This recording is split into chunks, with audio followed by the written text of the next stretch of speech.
Hello viewers, wishing you a very happy new year to all of you.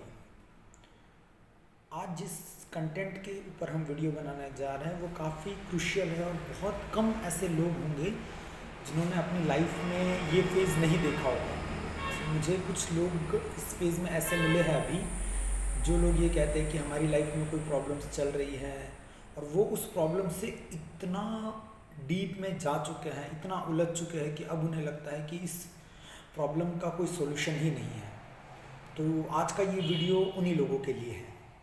तो सबसे पहले तो मैं आप लोगों को ये चीज़ बता दूं कि रात चाहे कितनी भी लंबी हो, सुबह होकर ही रहती है, सूरज निकल कर ही रहता है। तो आप अपनी किसी भी प्रॉब्लम से ना घबराएं। अब हम बात करते हैं कि किसकी प्रॉब्लम कितनी बड़ी होती है। तो जब कौरवों और पांडवों का युद्ध चल रहा था, कौरव जो कि 100 भाई थे और पांडव जो कि सिर्फ 5 भाई थे। कौरवों की जो सेना थी वो पांडवों की सेना से काफ़ी विशाल और बड़ी थी और पांडवों की सेना काफ़ी छोटी थी, लेकिन फिर भी पांडव जीत गए।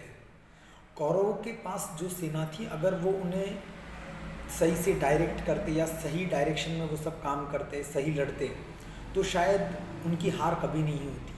क्योंकि कौरवों की सेना में 3 महारथी ऐसे थे जिन्हें हराना मुमकिन ही नहीं, नामुमकिन था। उसमें से पहले थे महामहिम भीष्म, दूसरे थे गुरु द्रोणाचार्य और तीसरे थे कर्ण। महामहिम भीष्म को इच्छा मृत्यु का वरदान प्राप्त था।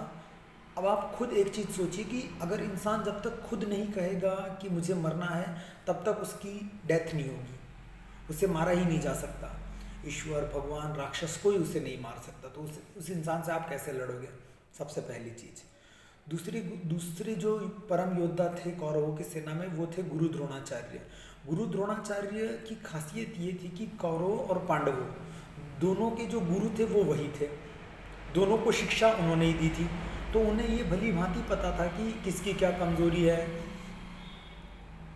कौन सा हमारा सैनिक है जो किस चीज़ में एक्सपर्ट है, कौन सी चीज़ अच्छी कर सकता है, ये सब ज्ञान उन्हें था। और दूसरी खासियत उनमें ये थी कि उन्हें तो लड़ने की ज़रूरत ही नहीं थी। वो जब तक अपना जो धनुष बाण था वो हाथ में लेकर भी अगर युद्ध में खड़े हो जाते हैं, तो जो भी बाण या जो भी शस्त्र आप उनके ऊपर चलाएंगे, वो जाएगा, उनकी परिक्रमा करेगा और उन्हें नमन करके वहीं नीचे गिर जाएगा। तो ऐसे इंसान को आप कैसे हराओगे, सोचिए, हरा ही नहीं सकते। और तीसरे थे कर्ण, जो कि इस संसार में सबसे बड़े धनुर्धारी के रूप में माने जाते थे और जिनके पास कवच और कुंडल दोनों थे, जिसकी वजह से उन्हें मारना मुमकिन ही नहीं, नामुमकिन से भी थोड़ा ज़्यादा आगे था। अब इतना शौर्य, इतना बल और इतनी हिम्मत, इतने परम योद्धा एक साइड होने के बावजूद भी पांडव जीत गए।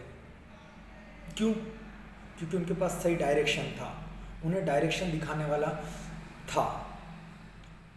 तो भगवान श्री कृष्ण ने यही डायरेक्शन देते हुए कहा है कि जीवन में चाहे कितना भी संघर्ष क्यों ना करना पड़े, चाहे कितना भी बुरा समय हमारे सामने क्यों ना आ जाए, लेकिन हमें हमारी हिम्मत नहीं हारनी है। ठीक है गाइस, तो मुझे नहीं लगता कि कौरवों और पांडवों से ज़्यादा बड़ी समस्या आपकी जीवन में चल रही होगी। तो keep patience and stay hard. जो भी प्रॉब्लम आपकी लाइफ में चल रही होगी वो डेफिनेटली ख़त्म हो जाएगी और धीरे धीरे रिजॉल्व हो जाएगी। So be confident, stay happy, stay blessed and happy new year to all of you. Thank you.